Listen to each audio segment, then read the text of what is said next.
आपका खून आपकी सेहत की कहानी बताता है। जानिए कैसे सीबीसी का हर पैरामीटर आपकी सेहत को समझाता है। So we talk about very first parameter that is haemoglobin.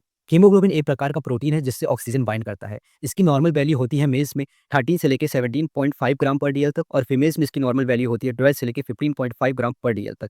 Then RBC, जिसको हम लोग आर्थ्योसाइट्स भी कहते हैं, ये हमारे बॉडी में ऑक्सीजन को ट्रांसपोर्ट करने में मदद करता है। मेल्स में इसकी नॉर्मल वैल्यू रहती है 4.7 से लेकर 6.1 मिलियन पर माइक्रोलीटर, और फीमेल्स में इसकी वैल्यू रहती है 4.2 से लेकर 5.5 मिलियंस पर माइक्रोलीटर। देन डब्ल्यूबीसी, जिसको हम लोग ल्यूकोसाइट भी कहते हैं या फिर व्हाइट ब्लड सेल्स भी कहते हैं, ये हमारे बॉडी का डिफेंस मैकेनिज्म है। इसके अंदर आता है neutrophils, basophils, eosinophils, lymphocytes and monocytes. ये इसकी नॉर्मल वैल्यू होती है 4000 से लेकर 11000 पर माइक्रोलीटर। देन प्लेटलेट्स, जिसको हम लोग थ्रोम्बोसाइट्स भी कहते हैं, इसकी नॉर्मल वैल्यू रहती है 1.5 से लेकर 3.5 लाख पर माइक्रोलीटर। देन हिमेटोक्रिट, जिसको हम लोग पैक्ड सेल वॉल्यूम कहते हैं, इसकी नॉर्मल वैल्यू रहती है 40.7 से लेकर 50.3% तक।